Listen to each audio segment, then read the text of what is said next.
My name's Paul Bestall. This is Mysteries and Monsters on the Paranormal UK Radio Network.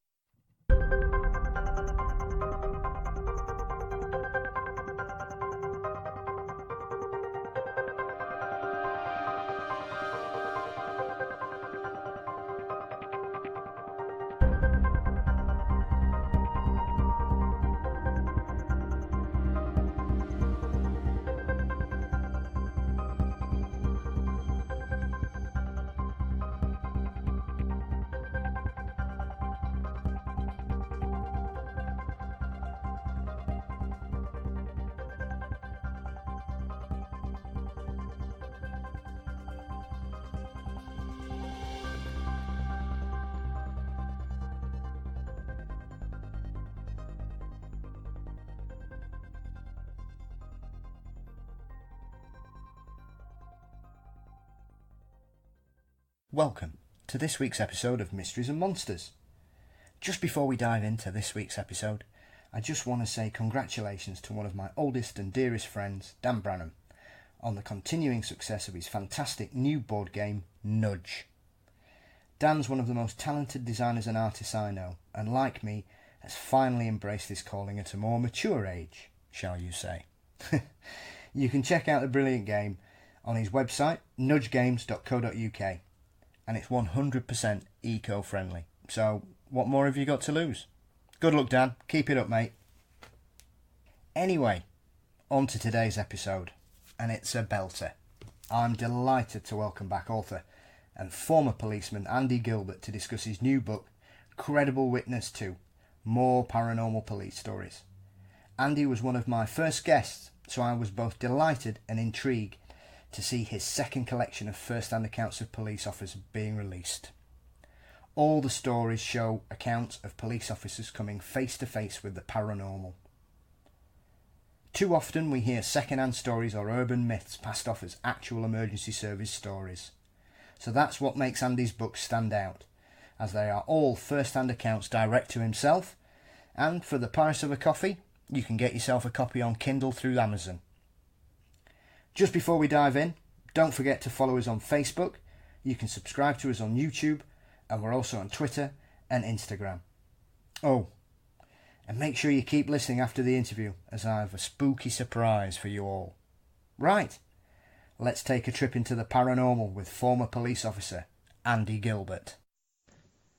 Everyone loves a good ghost story, be it one shared with friends around a fire on a winter's night, or underneath the stars outside in the summer. There is nothing that gets the pulse racing more than a good scare. But some paranormal encounters tend to give us pause for thought, those reported by the emergency services.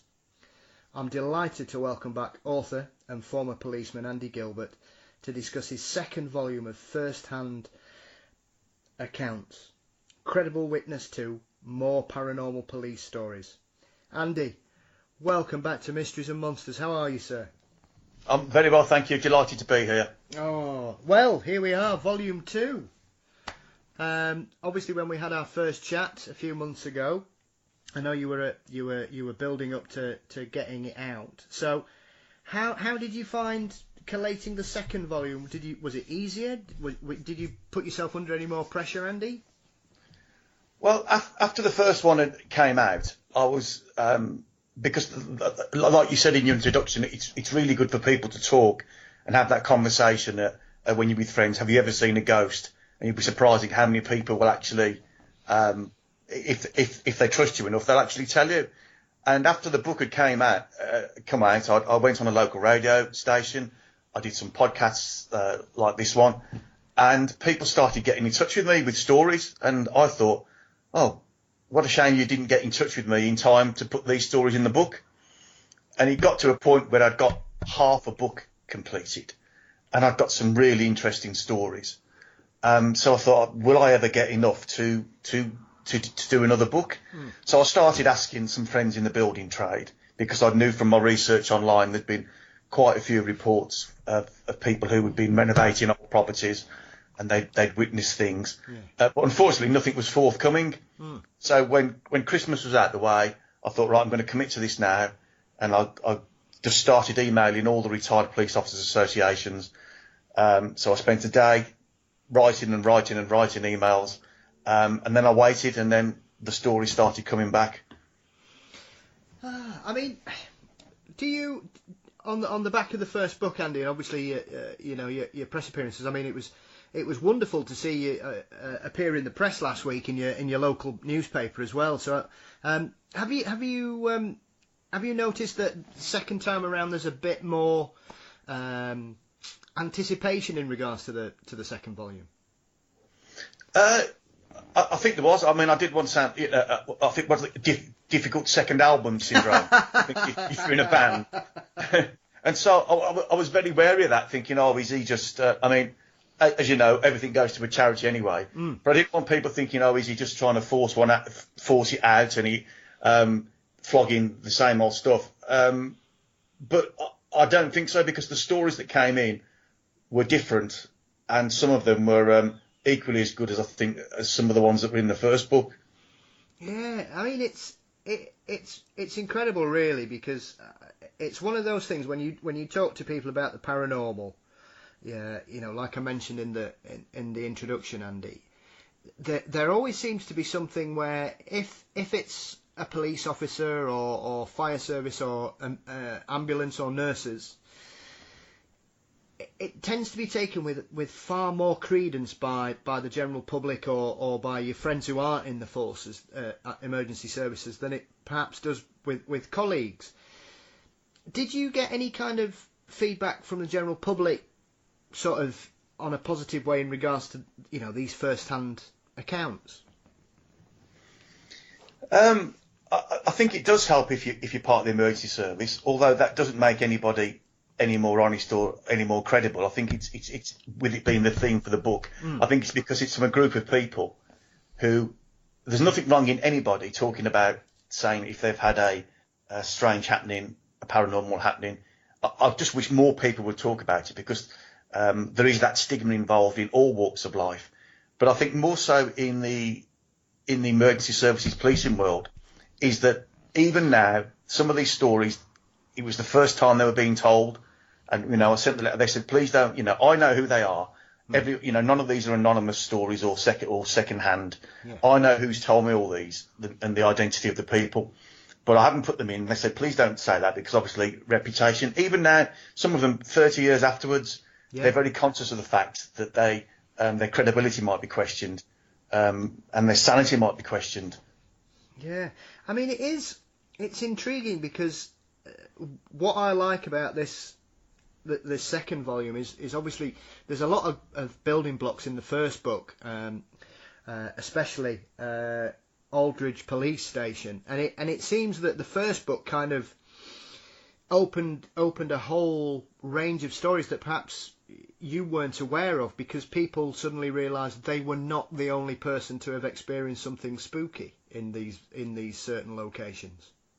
Yes. Now, Aldridge is like, I think it's classed as a village. But it's not in the country. It's not far from Warsaw. It's in sort of the West Midlands. The police station is relatively an unremarkable building on a high street. And I have tried to find out, as best as I could, has there anything happened there? Has anyone died there? Has there been any tragedy there? And I couldn't find out anything. Yet, it is my belief that is the most haunted police station, certainly in the Midlands. There's now 4 stories that have been told by 4 separate officers who've not corroborated with each other, because none of them know who each other is. They've all come to me separately.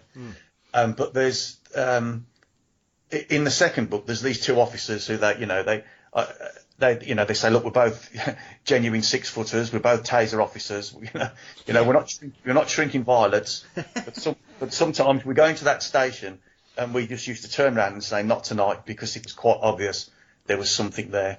And they'd had the experience of seeing the figure at the window, which had forced them to go in and run into the station. I mean, another officer in the previous book had seen a figure in the window, which had the opposite effect on him. He got out of there pretty sharpish. There's like the thunder crashing of like the activity on the other floors. So that he put it into perspective, saying, I'd like to tell you all about mine. Obviously, the incident in the cell block as well, with the feeling of the pressure and the cold. And in the first book also, there was the sergeant who had the coat stand fly across the room. Mm.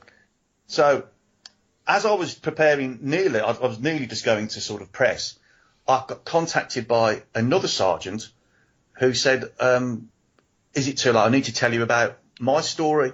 Again, a lot of similar things with the noises. And he actually went up there onto the landing where the noises were coming from. And whoever it was, he said, grabbed him on the wrist. Yeah. You know, and that was the first time there'd been sort of like the physical contact. And again, a similar story of just, I think he sums it up quite well when he says, after a particularly active night there, when the cleaner came in the morning, he just hugged her and said he was just delighted to see another person. I mean, and then go on, Andy. Well, then she says to him, well, I'm glad you said that because something followed me into the toilets last week. And she said that there's something that seems to be following her around. So we've now got five officers in total, but 4 different accounts of Aldridge Police Station. Absolutely. Well, and now obviously you've got the cleaner chiming in as well, although it's obviously not first hand. She's, that completely, for me, strengthens the whole thing. And it's weird, like you say, because, if you look at that kind of thing, you think, well, it's a police station. With the greatest of respect, it's not really going to be the scene of a violent situation. You would hope. I know these things do happen occasionally in stations and have done in the past, but primarily it's usually somewhere that's secure and safe. Yeah. Well, the last officer who gave the account, his interpretation of it was that whatever it was trying to get his attention. Not wanting to do him harm, but wanted to get his attention. But yeah, it's I don't think there's ever been any investigation done inside the building. Yeah, I do find it quite. In West Midlands, they've got Steelhouse Lane, which is the old central lockup, a very grand old, I think, Victorian sort of building. And I think they were doing some sort of ghost thing there. And I'm thinking, you way off. The most haunted police station, in the West Midlands is Aldridge, but I suppose it's not got the same sort of tourist attraction. Absolutely, and I think the strange thing about Aldridge is it's a variety of phenomenon. I mean, usually if you've got a haunted place, it's usually a certain spirit seen to move about, or it's a certain noise. But Aldridge seems to have 3 or 4 different phenomena going on. Like you say, you've got the faces at the window. Yeah, you've got the heavy oppressive feeling. Once again, it's somewhere where people know instantly if it's a welcoming night, if that makes sense. But then you've also got the people being glimpsed out the corner of their eye, and obviously all the. I mean, the thing I always find fascinating is these crashing sounds that essentially sound like somebody's smashing the place up. Yeah. But not a thing's out of place. It's incredible how varied it is in that one locale. Yeah. I mean, they've had when they've heard all the noises and the crashing, there's not been anything sort of displaced. But the sergeant who gave me the first story, he was in the room when the coat stand, flew across the room. But the activity seems to centre on the first floor and the office. That I think is the sergeant's office. That's where the face has been seen. That's where the coat stand was moved, and then of course there's the cell block as well. So there's 3 different points of main activity. But like you say, there's a big variety of. Is there more than one? Is it the same one doing it? It's very, very strange. Yeah, and it's happened over a long period of time. This isn't like a rash of incidents over a short period of time. These are being reported over several years, aren't they? Yes, they have been. And all the activity takes place overnight. Yeah, it's clearly somebody likes a bit of company there at night, I think, and it's crazy. I mean, one of the ones. I always love stories of terrified driver. Not that I'm saying it sounds like a great idea, but terrified drivers, and once again you've got a motorist who's absolutely convinced he's run somebody over. Yes. And it's obviously the officer that's dealing with the report and having to deal with this member of the public, when he's coming in to report it, it's kind of like one of his colleagues, it's water off a duck's back for them. Yeah, it was at that time. There's been more laying in Birmingham, Erdington, Birmingham. You've got the large cemetery. I think it's one of the biggest ones in Birmingham. And funny enough, in the first book, we had a police officer on foot patrol, saw somebody walk through the wall into the cemetery. But if you were if you were trying to find the best place where you might think there might be some paranormal activity, you have an enormous graveyard, and a long road. Yeah. There's the pub that was called the Gravediggers, and we've had quite a few incidents of people crossing that road and motorists were going into the police station saying I'd hit somebody, but they hadn't. And I think if you actually look online, there's been quite a few reported in the Birmingham area. There's strong cases where somebody went to the Evening Mail, but yeah, a lot of activity down there. I always find these stories incredible, really, because at the end of the day, these motorists are, we know that they're sober. We know they're, because God forbid anybody under the influence who approaches a police officer and says, I've just run somebody over in my car. So you straight away take that out of the equation, Andy, which is the normal excuse for such things. It's perhaps he's had a bit too much to drink, or or they perhaps may have partaken in some herbal remedies, shall we say? Yes. But these are people who are so scared, and despite all the lack of physical evidence in every situation, they're just compelled to try and go to the police regardless.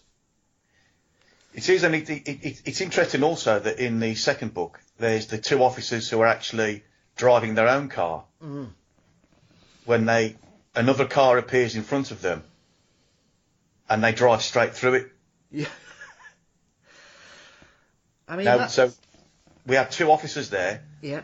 They've both experienced the same incident, and it's very matter of fact. They said all we could think of was that we passed through a car that must have been involved in some sort of fatal. Yeah. I mean, just straight through it. They thought we were going to crash. Out of nowhere, car in front, passed straight through. I mean, once again, they're for me probably the best stories. Not that I'm belittling anything else, primarily because there are some fantastic stories reported by individuals. But I think when you've got more than one person who experiences exactly the same thing, for me, that just takes it to a different level, because as we discussed back on the first show, you had that incredible situation where two officers saw a man on a horse appear from nowhere. Yes. Yeah. So go on, Andy. Sorry. I'm just saying you're quite right. Being sceptical is good, and if you're looking at it from an evidence point of view, is the evidence corroborated? Was there something else? And then if you look, were there incidents there in the past that people have reported the same sort of thing? That's why I think, like in the case of like Moor Lane and the case of Aldridge, there's overwhelming evidence that there is some form of paranormal phenomenon there, because it's corroborated from different sources. And the people who've witnessed things by themselves, of course, yes, people will always be more sceptical of them. But there are a number of incidents in this book where the two officers have witnessed exactly the same thing. It's remarkable, and I think when you get a situation like that, like I say, it just takes it to a different level, because once again, a sceptical excuse for such things would be hallucination. We're overworked. He's tired. Perhaps they're stressed. They've got situations at home. For me, for two members of the police to be both undergoing the same psychological stresses to enable that hallucination to be a valid excuse just doesn't hold water, Andy, I think. No, it doesn't. And And of course, there's a different kind of corroboration. Like I said, when there's been similar incidents reported, and the one I found interesting was the police cadets in Baswich House in Staffordshire. Now, when the officer sent me through the story, and I read it through, and I thought, I know that story, and I thought, I'm sure I've seen that in a book somewhere. And so I contacted him and said, have you told anyone else this? And he said, no, mate. He said, you're the only person. It's only because the email came round, and he said, you're the only person I've ever told it to, for obvious reasons. He said, the ridicule aspect again. Yeah. Right. And he said, well, apart from the person who was with me, obviously they know about it. And so I went and had a look in my old books, all the books I'd been sort of using and looking around. And sorry, that's my phone going off. That's very unprofessional. Not that I'm a professional anyway, but it was interesting that story featured in a book that had been written by another author, and I think it was what was it 20 years previous? Yeah, I think back in the late 60s. I think that started the first incident, and once again it's surprising because it seems that it was reported at the time, Andy, but then it had just vanished from people's memories. Nobody knew. It wasn't, these lads weren't kind of warmed up going, oh, you're staying in the spooky room. There was none of that going on at all, was there? No. Again, I think that's part of the culture that people don't like to always share these things. But yeah, there was a massive time gap, yet they both experienced exactly the same thing. I found that fascinating. Absolutely. And once again, these are the kind of stories I always find very intriguing. It's as if whatever's involved in this is completely unaware that there's somebody sat in their bed. It's as if it's just an action replay, regardless of the situation or anybody being in that room, Andy. Yeah, and it makes you wonder how often did it happen in the intervening years? Because the pattern of behaviour by the spirit or the ghost was the same 20 years later. Identical behaviour.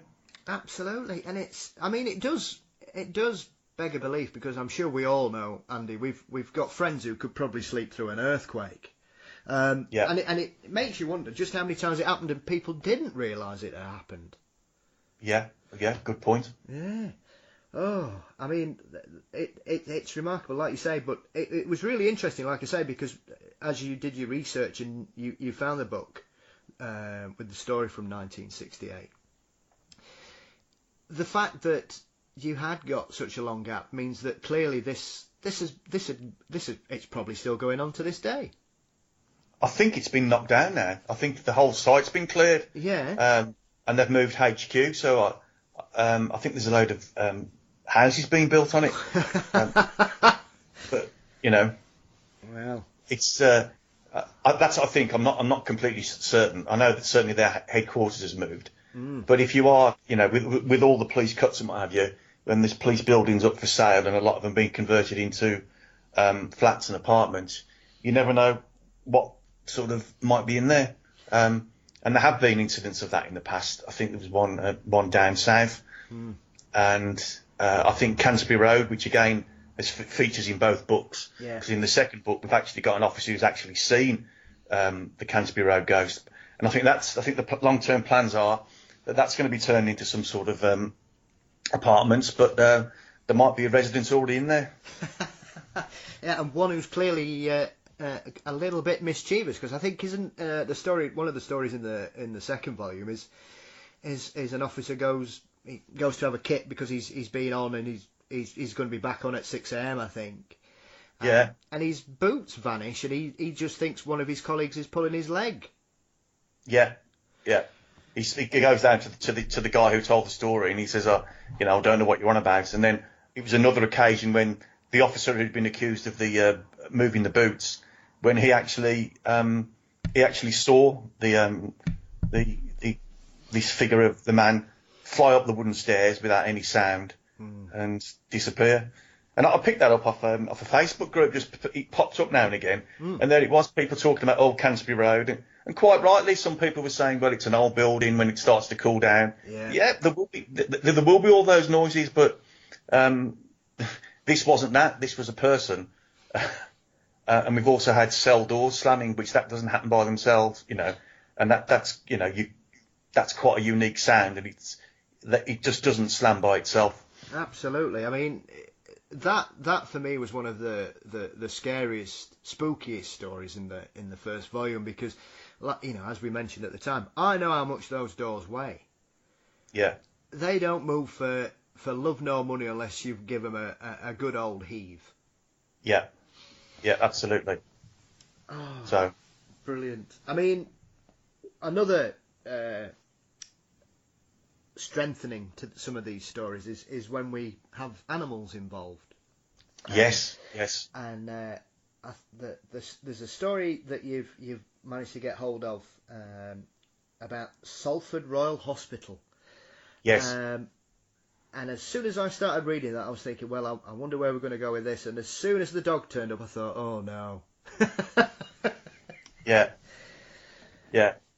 I think that animals seem to have a sense of things that we don't, and in that circumstances, I mean, I think the officer, I think she was very brave anyway in going in the building, but she had something that are normally quite a police dog is normally fearless, and clearly that dog did not want to go any further to investigate those noises, and there was I think the officer as well felt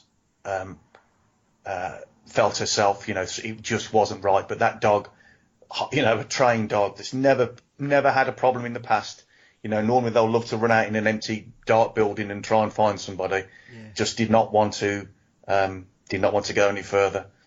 And interestingly, we also had the security guard who returned home. The activity at his flat in Kent. Yeah.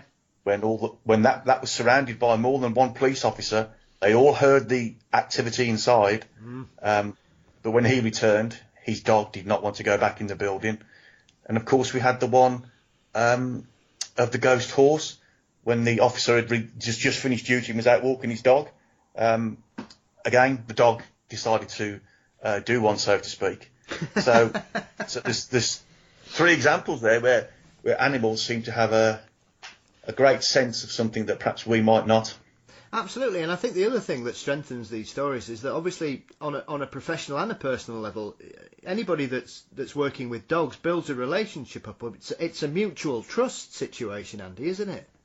It is, yes. Particularly with a police dog and a police handler, they're quite happy to go into any situation because the dogs are fearless. And she does make the point that never behaved like it before, never behaved like it afterwards.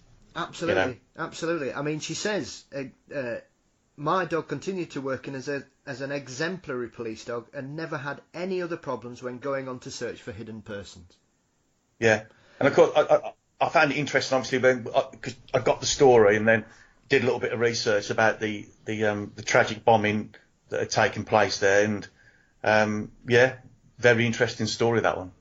Absolutely, yeah, because I think a group of nurses had gone to the cellar to try and get protection, and unfortunately they took a direct hit.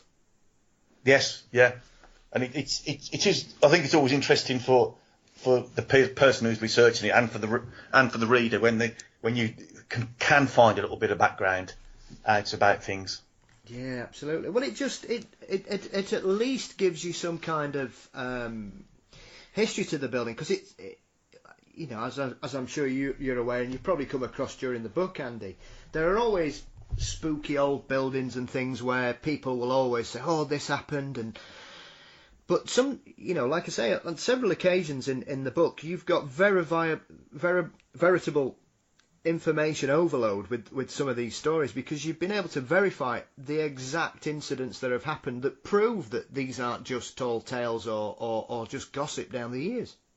That's right, because we all have, when we're kids, there's always if a house is old, it's always haunted. You know, if there's a lane that's dark, well, that's always haunted too. And that's how stories start and people start to build up, you know. But these are, you know, there are facts attached to many of the stories in the book. It's not just a case of the local rumour mill saying, oh, this is a spooky place. Yeah, absolutely, and it's one of those things. I think, like you say, if it's secluded and it's dark or it's an old country lane, there are many a tale that just grow up around them, don't they? Of course they do, yeah.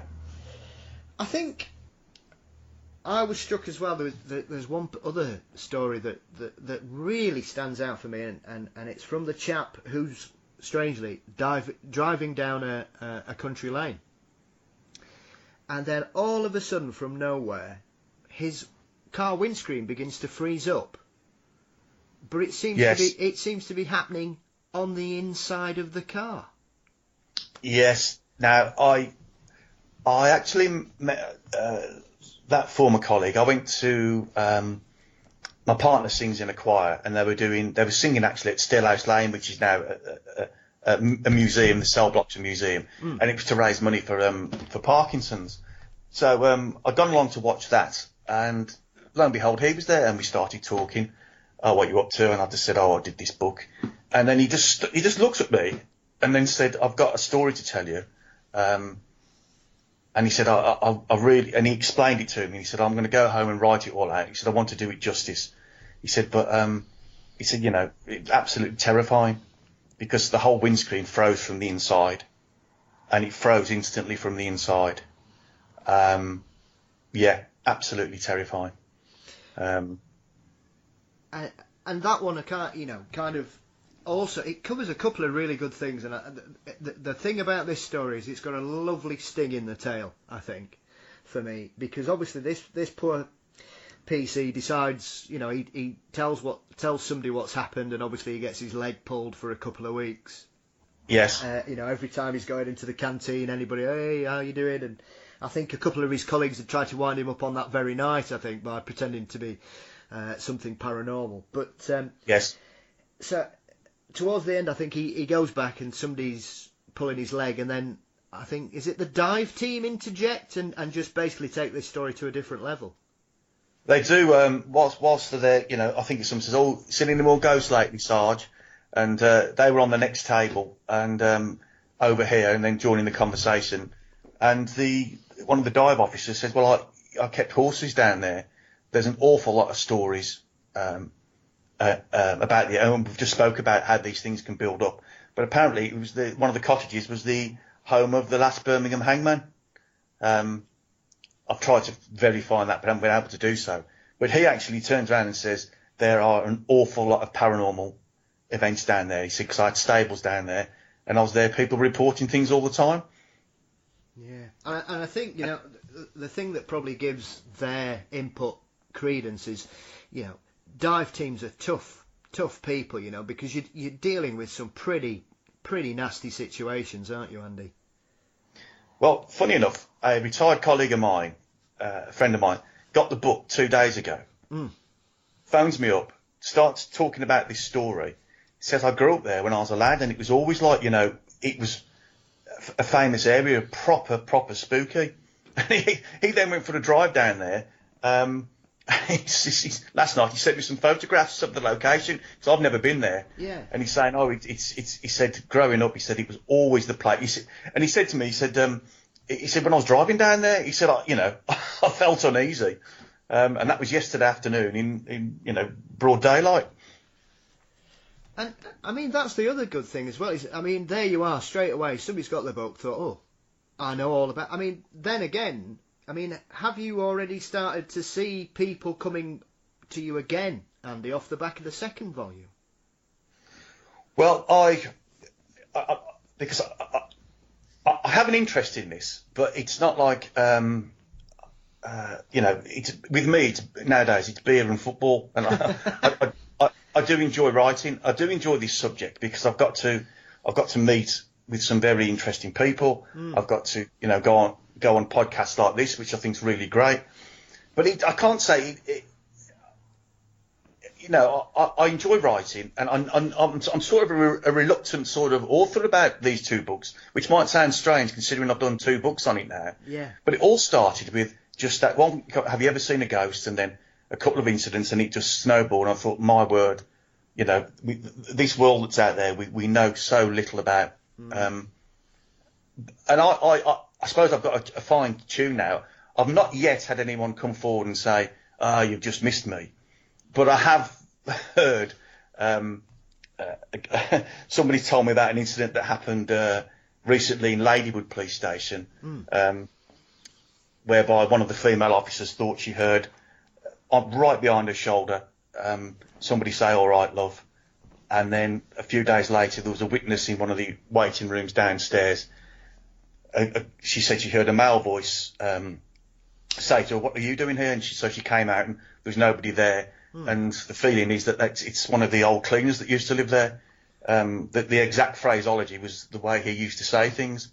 So it's still going. I'm not going to actively pursue a third volume, but I dare say people will contact me, and I'm always happy to hear these stories. But I think I'll be pursuing other things now.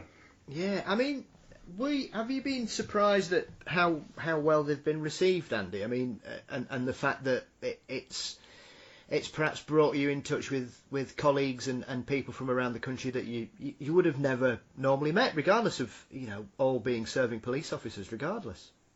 Yeah, it has. I've really enjoyed it. I've really enjoyed meeting people. I've really enjoyed interviewing them, and it's also reinforced.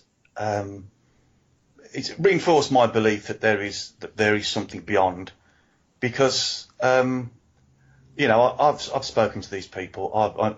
These are genuine people, and they cannot all be wrong.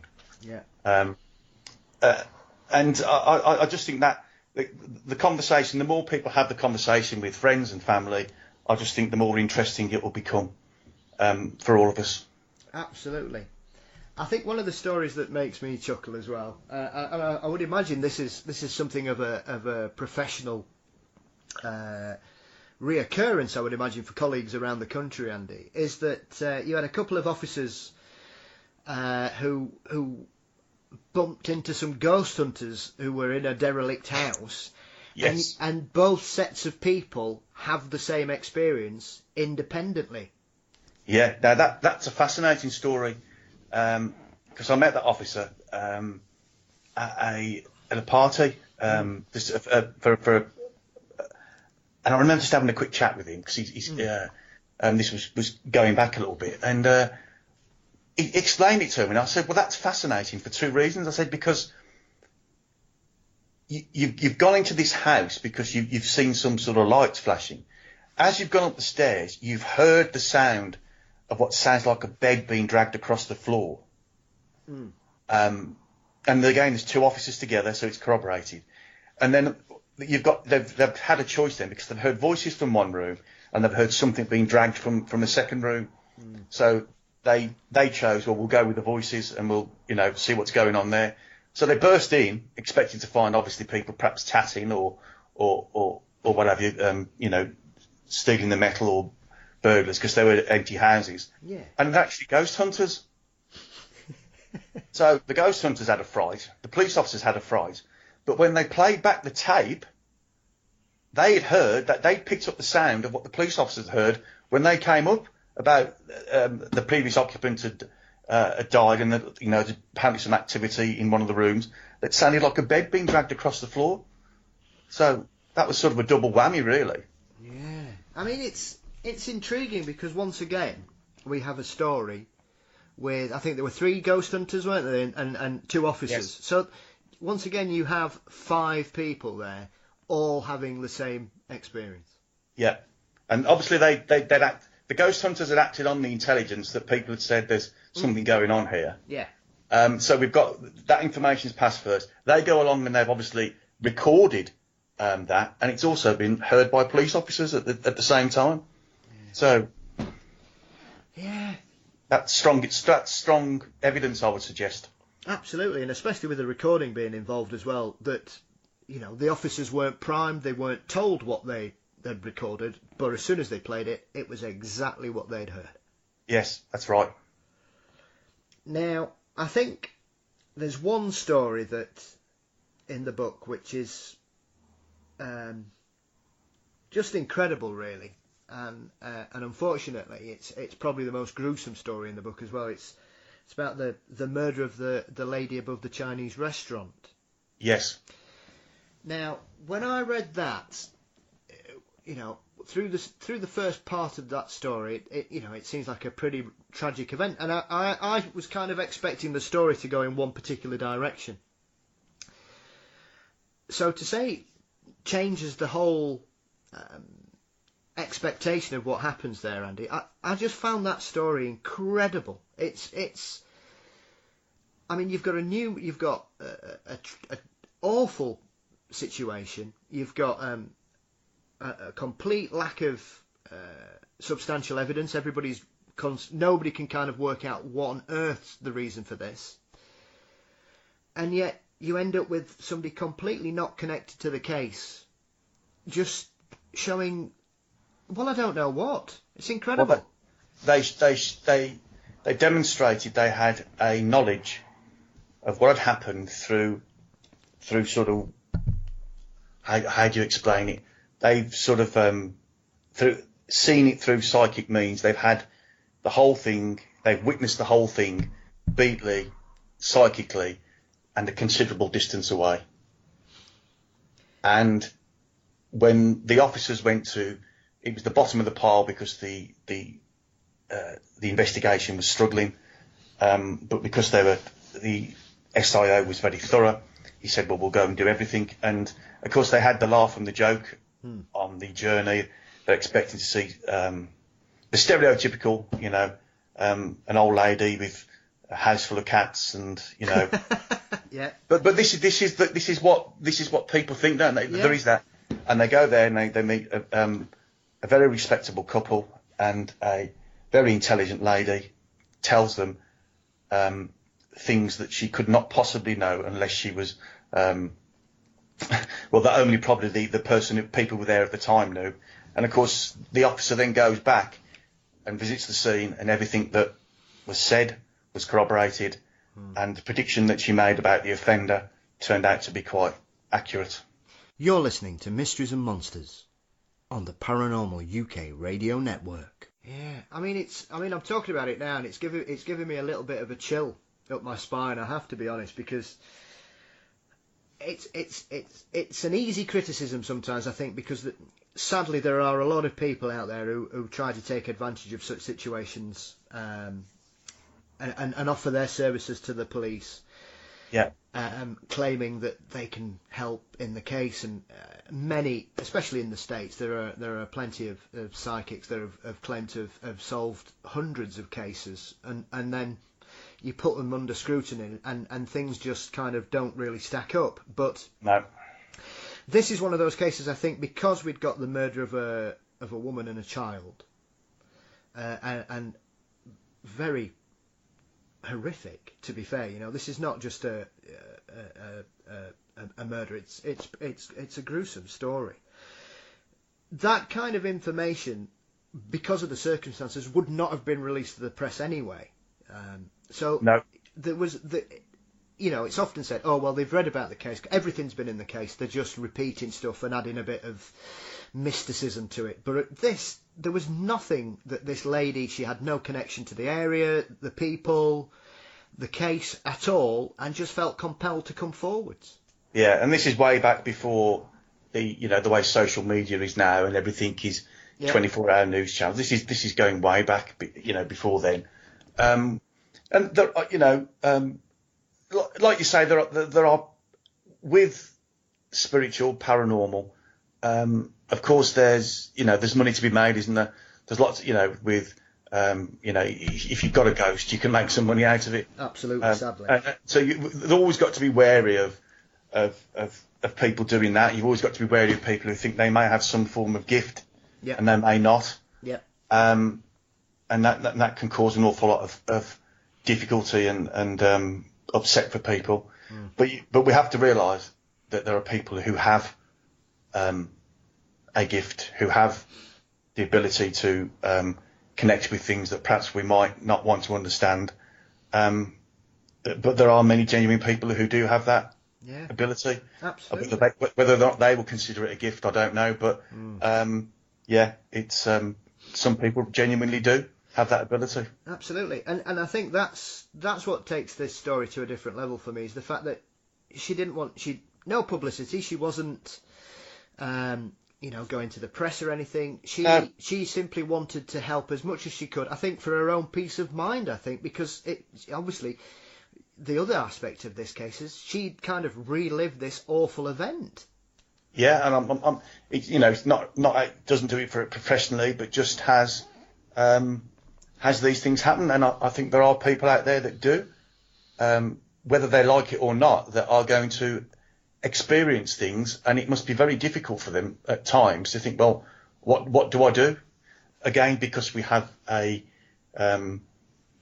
there's always a willingness to be to ridicule, isn't there? And that's the natural thing. If we don't understand something, we'll either dismiss it or just try and sort of perhaps make light of it. And I hope that these couple of books just will help people. Just let's be more open and honest with each other. Let's have some honest conversations with each other, because you can't, not everybody's wrong, and there are things that we don't understand. And as much as the scientists like to put everything in this box and everything in that box and say there's absolutely no such thing as ghosts, well. I mean, okay, you're told to have that opinion, but how can you explain this? And again, you can throw as much science as you want at various things, but you can't science these things away. You can't science away two police officers seeing a man on a horse cross straight in front of them. You can't science two police officers driving through a phantom car. Because what you'd be asking us to believe is that they've had simultaneous sort of, I don't know, it just doesn't make, what they're saying, what they would be saying doesn't make sense. A scientist, please explain to me about Aldridge, about all the 4 different witnesses. Please explain to them that there's no such thing as anything paranormal, because the evidence suggests that there is. Yeah, and we're talking about people who are used to being in tense and dangerous situations, Andy. Regardless, these are people with a strong, sensible mindset. Everything you do is evidence based. These people are supported by the framework of analysis and evidence. So, for everybody in this book, and obviously the previous volume as well, for them, these are things that have happened outside what they've been trained to accept as evidence. Yeah. And I mean, some people. I mean, I think in the first book there was a guy, and I use this as an example because sometimes when I put the other thing, I think, I'm getting a few stories in, and somebody put a comment on, there's no such thing as ghosts.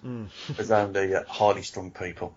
And I think I said to him, I said, well, the person who witnessed this is a decorated ex-Royal Marine, ex-professional boxer. He does not scare easily. And if he tells me he's seen a ghost, he's seen a ghost. And it's as simple as that. This is not somebody who scares easily or is highly strung. Yeah. I mean, the other thing, as we touched on it the first time we spoke, and you've referred to it a couple of times, this is not a profession where you put your hand up and admit to these experiences, because of the way colleagues take it and the general response to anybody seeing a ghost, especially with some of these older stories. I would imagine people are a little bit more accepting, I think, these days. Perhaps not so much in a professional capacity, Andy, but I think outside of the confines of a job or a role, I think people talk about these subjects far more these days than perhaps they did 30, 40 years ago. Yes, I agree. Yeah. I think there was that because when we've had like very young officers who've been chased by ghosts. And I think the officer who with the horse, the ghost horse situation, said, spoke to me, went home, told me wife, he said, well, let's just not say anything because, something like that in those days could have hung around me for the rest of your career. They're always the one that saw the ghost. If you get the wrong person. And of course, there also is humour around where, people can say, oh, did you reckon? Or whatever, put the kettle on sort of thing. So there's not always people being nasty. It's just people being just, well, yeah, okay, you saw a ghost, but now we've got to go and deal with that burglary. But I do think that the conversations are now being held more, and more people are having the conversation.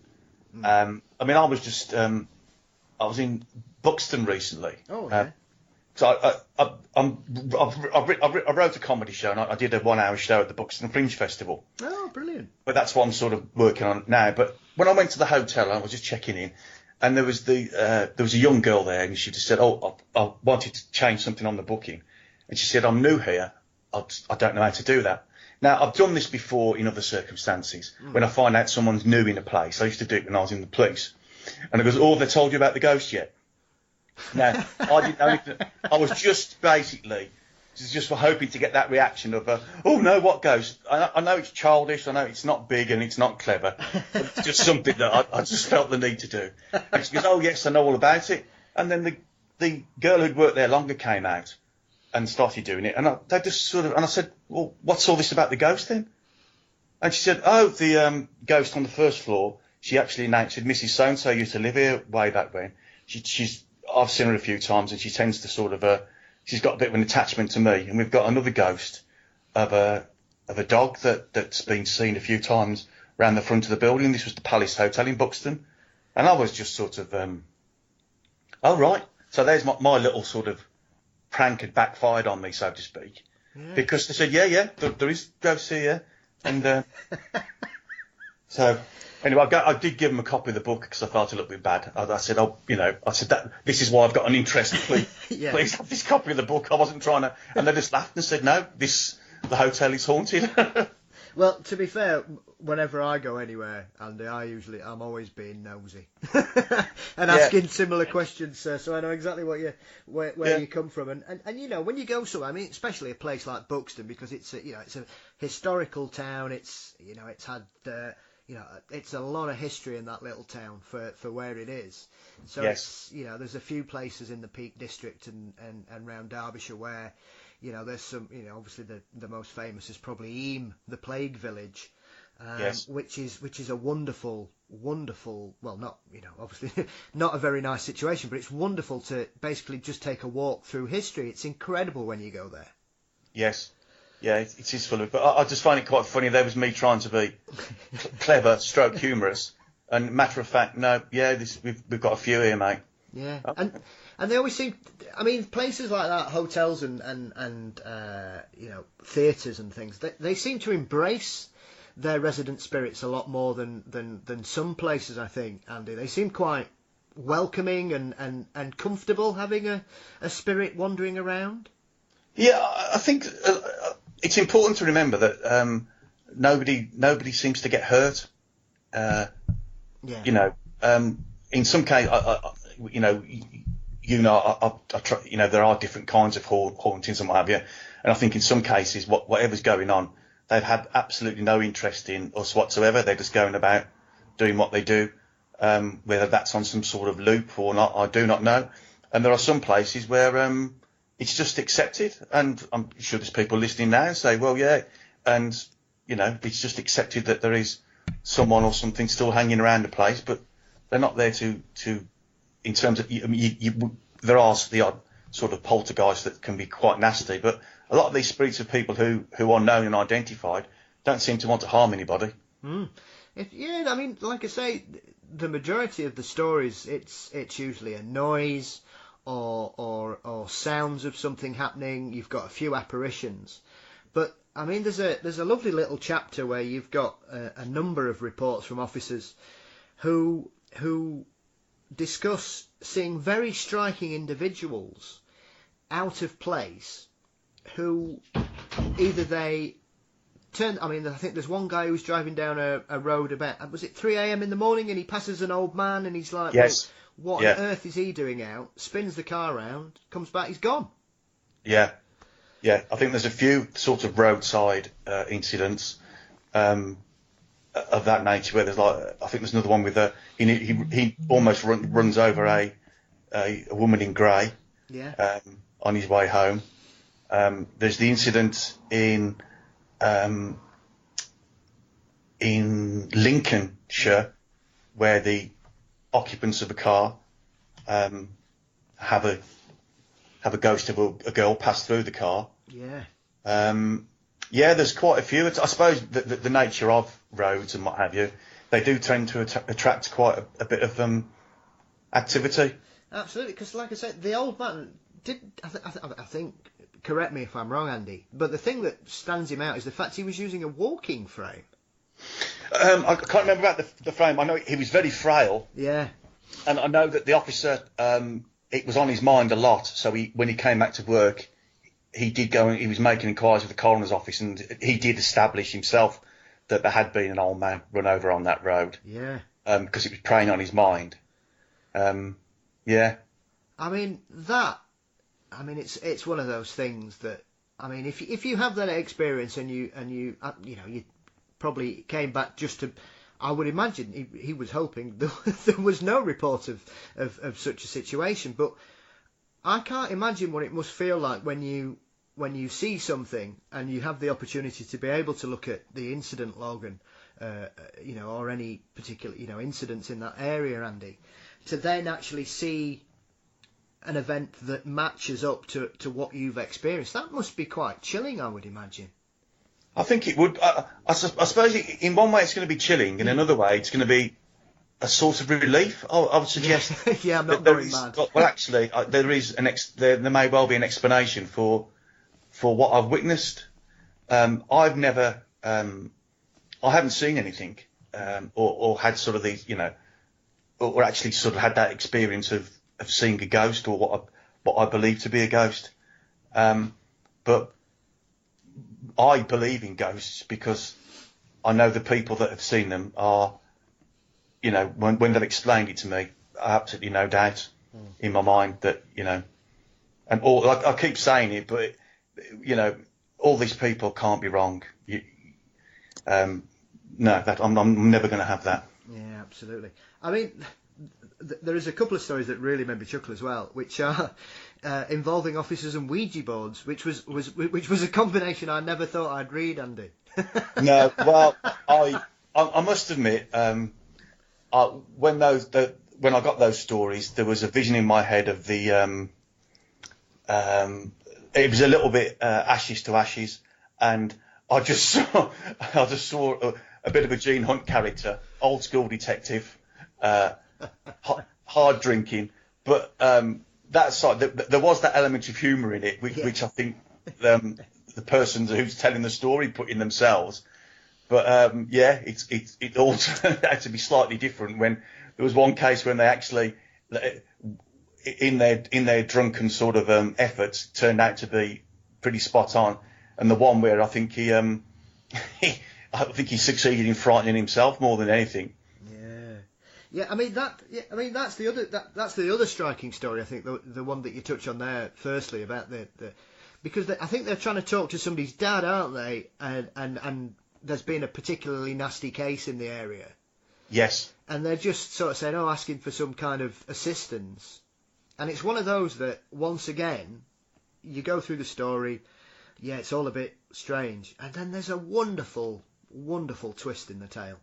Yeah, and that's, I think when people read on that one, they will know, most people of a certain age will be aware of the case. Yes. And they will see how, the officer who told me was just like stunned, and then of course he's straight onto his family, the people who were there. And it took, for the punchline of that, not punchline, but for that story to conclude, it's obviously taken many, many years when he just happened to pick up a book that he was flicking through, and all the information was there. Yeah. I mean, like you say, it's probably I think, and once again, I might be mistaken, Andy, it's the only story where you've got a kind of celebrity aspect to it, because, like you say, it's a pretty notorious case in Yeah, British criminal history. Yeah, yeah, it's a well-known case, and it's this is something that I just obviously, because the officer was working there at the time, he had an interest, but it's probably an aspect that like he didn't know, that like most people won't know. But yeah, interesting, very interesting. Yeah, I mean, when you kind of look back on these now, has it kind of give you a bit more, like you say, has it kind of strengthened your belief in the realm of the paranormal now, Andy, because of the people you've spoken to and their openness in sharing their experiences with you? 100% yes. 100% yes. Like I said, I always had. It started off with the open mind, and it's turned out that I'm, without a doubt, I'm 100% certain of the existence of ghosts and the paranormal, and I have no issue in sort of putting that out there, because the people, as I say, I've dealt with evidence all my police career, and I believe I've been presented with some overwhelming evidence. Absolutely. I think the last part of the book I'll touch on is once again you've got a chapter about strange objects being sighted in the skies, but I think the one I found really interesting is the gentleman that sees a squadron of 1940s planes. He sees a plane, doesn't he? Yeah. And again, we have normally when we think of things in the air, we think there are a couple of UFO stories in the book, which are I think are quite good. Particularly as one of them is an indoor UFO. But getting back to your point, yeah, again, but it was corroborated, wasn't it? Because he tells me the story, and then we look back, and uncannily enough, it happens to be other retired police officers sometime before have seen the same plane in the sky that they think is coming to crash, subsequently disappears and doesn't crash. Yeah, I mean, that's quite a weird story, because when I read that, there is a very similar story just outside of Sheffield, down towards, I'm trying to think, it might be on the way to Buxton area, to be fair. I think it's that way out. And they had a spate of people who saw a very similar kind of situation, Andy, in the fact that they saw a plane in distress, and it looks to have come down nose first into a farmer's field. Yes. And then they get there, there's nothing there, and then and only then do they realise they didn't hear anything. Yes.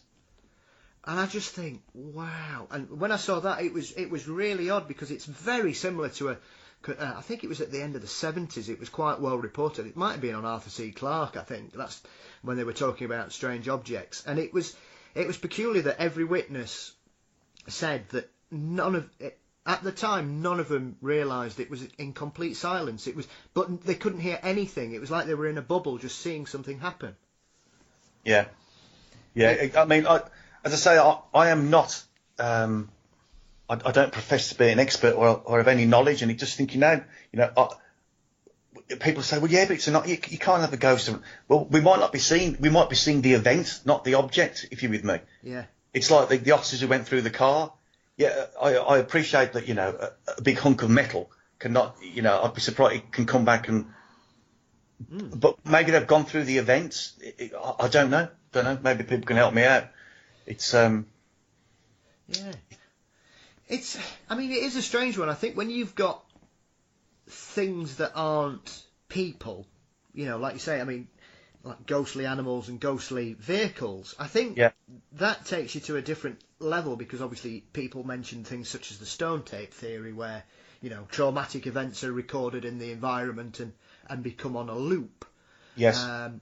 But all of these are quite modern as well, so it's very interesting in that aspect that these scenarios occur. But like you say, with the car, that's a really interesting one, primarily because of the whole situation. You've got two officers head-on smash. It's remarkable. Yeah.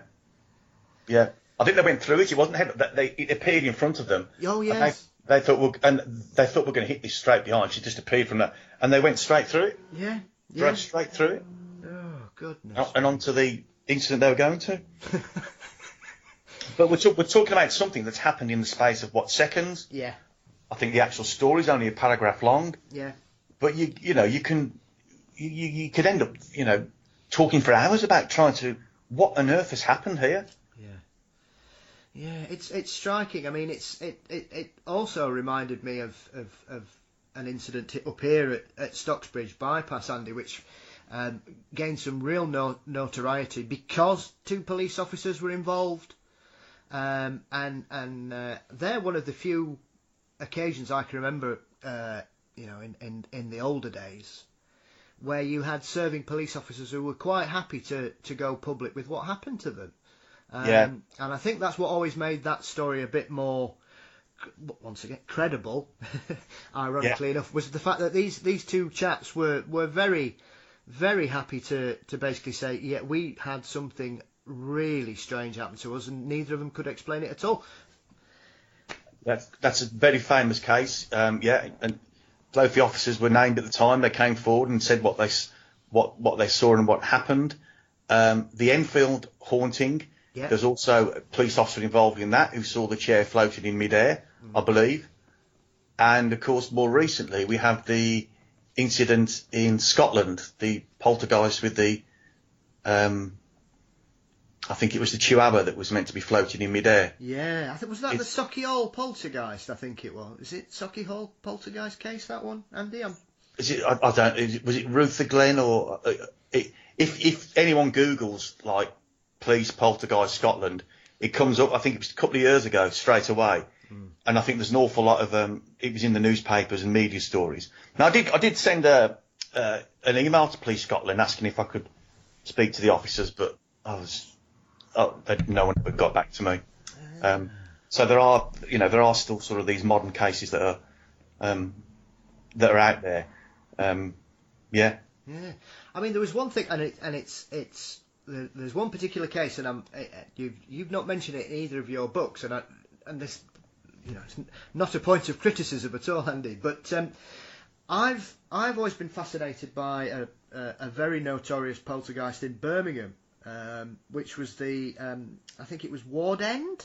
Yes. Oh, the stones on the windows. Yeah. I mean, were you serving through that period? Because when I saw that story, I found that baffling in how much was going on, and how much, once again, the police, which is what made it stand out, I would say, Andy, was the fact that I think the Chief Constable of West Midlands Police was actually on television talking about this incident. Yeah, I mean, purely because if I can't get hold of anybody, if somebody had come forward and said I was on that job, I would have gladly sort of taken their account down. But yeah, what year was it? 'Cause I joined in 82. I think it started, if my memory serves me right, I think it started 81 and it went on for about 4 years.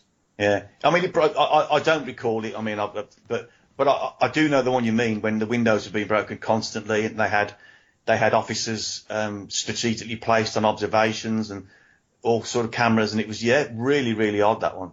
Yeah, I mean, I think that was it was on a special edition of Arthur C. Clarke. Once again, I always end up mentioning him at least once in an interview, Andy, regardless of who I speak to.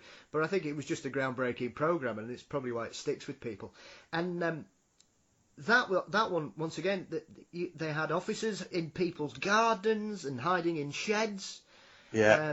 And they had and they were basically interviewing all the people in the area. And I think one poor woman, I mean, obviously this is like 30 odd years ago, I think she'd ended up, it had cost her £700 in new windows, which back in those days was nothing to be sniffed at. That was quite a hefty investment. Well, there was an awful lot of police resource put into that incident. Yeah. Which shows that they were taking it seriously, but it just ended up unexplained, Yeah, it just seemed to fizzle out quite surprisingly, and like you say, I mean, it went up, and the other aspect of all this was that, these were rather hefty pebbles that were being thrown through people's windows. You know, if anybody had been unfortunate enough to be in the way, Yes. it would have caused serious injury and possibly even worse. Yeah.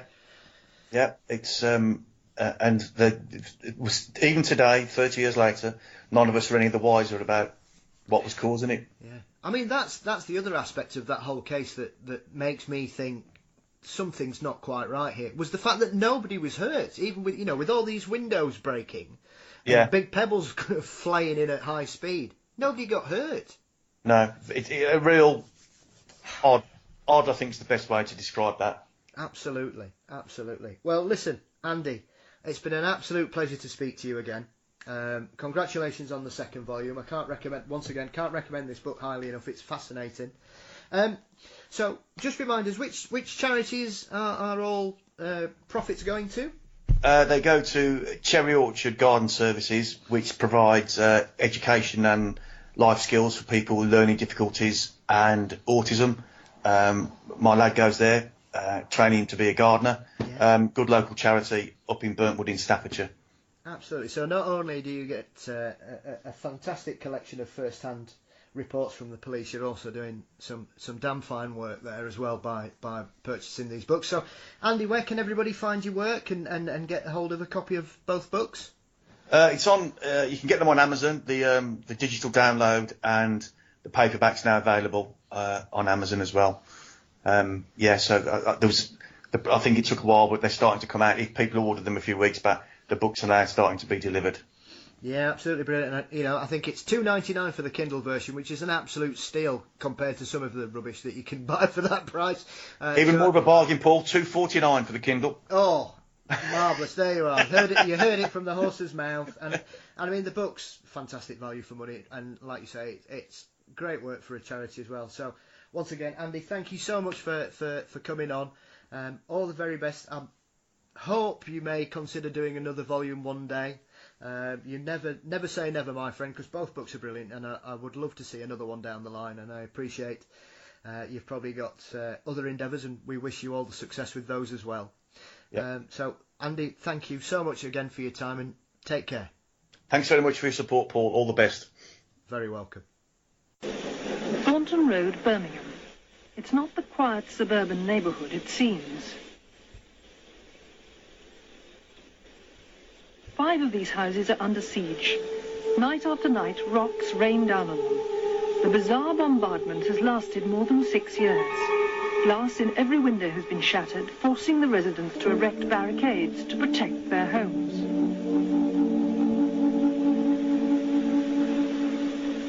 The stones seem to come from nowhere, yet the damage they do is real enough. Not just to the buildings, but to the householders' nerves and bank accounts. We've had all the panes but 2 go on the garage, which are the big panes. I think they're about 14 foot, with reinforced glass, which cost nearly £700 to be replaced. And we have since they've been replaced and the Reinekken's been put up. We've had another 4 panes go now. Most of the windows on the veranda have been broken. Over £500 worth has been put in there. Various other windows have been cracked, and we have now wired all those windows and have been wired for nearly 12 months. Birmingham's police confess their stumped and charge Chief Inspector Len Turley. When I first came here some 12 months ago, I thought at that stage that I would put 2 policemen on it and it would be finished in a couple of days. That has proven to be totally wrong. The case has all the hallmarks of a poltergeist outbreak. Its eeriest feature is the way the rocks seem to come out of the blue. In vain, the police have combed the gardens for vandals. No human being seems to be throwing the stones. Yet the stakeout goes on in Thornton Road, night after night. At this stage, we've probably wasted somewhere in the region of 3,500 man-hours in observations and inquiries in the Thornton Road area. The backs of these 4 houses in Thornton Road are virtually a battleground.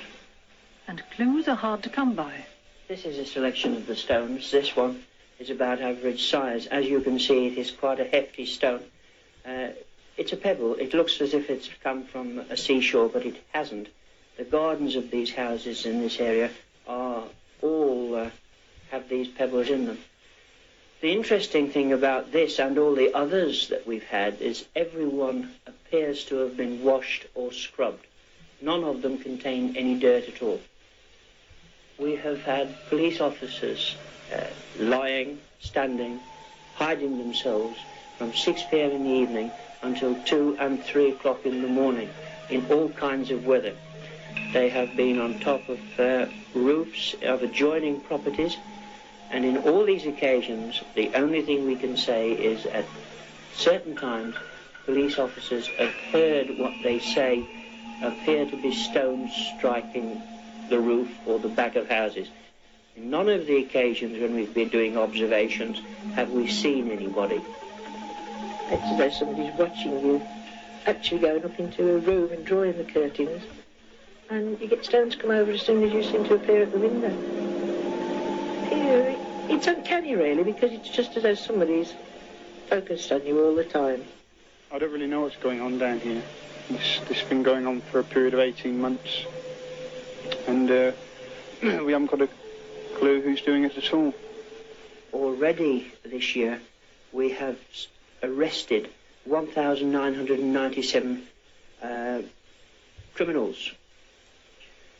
We have solved, in the time we are doing this inquiry at Thornton Road, we have recorded and solved 5 murders, 2 of which have been extremely complicated, and the inquiry was very protracted. And we've used the same expertise on our stone throwings as we have on these other incidents, and we're still no farther forward with the stone throwings.